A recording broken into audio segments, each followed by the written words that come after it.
আমি আজকে এখানে আপনাদের সামনে উপস্থিত হয়েছি। আমি শামা ওবায়েদ। আপনারা সকলে হয়তো আমাকে চেনেন বা কেউ চেনেন না।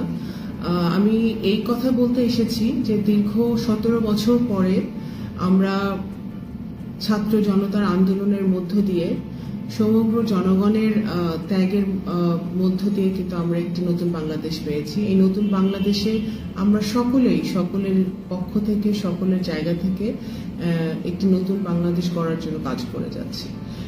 সেই কাজ করতে গিয়ে আমি দেখতে পেয়েছি আমার নামে বা বিভিন্ন সোশ্যাল মিডিয়াতে, ফেসবুকে অপপ্রচার চালানো হচ্ছে আমার নামে আইডি খুলে।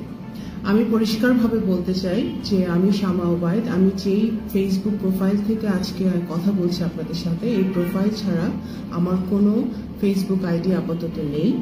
এবং যেই পেজগুলো থেকে বিভিন্নভাবে আমার নামে স্টেটমেন্ট দেওয়া হচ্ছে বা স্ট্যাটাস দেওয়া হচ্ছে, সেগুলো একেবারেই ভুয়া পেজ। আমি সকলকে অনুরোধ করব, আমার যারা নেতাকর্মীরা আছেন এবং সকল পর্যায়ে আমার বন্ধু বান্ধবরা আছেন, সকলে দেশে এবং বিদেশে এই যে অসত্য তথ্যগুলো আমার ছবি ব্যবহার করে, আমার আইডি ব্যবহার করে ফেক পেজ থেকে দেওয়া হচ্ছে, ওগুলো আপনারা ইগনোর করবেন, ওগুলো আপনারা একেবারেই আমলে নেবেন না।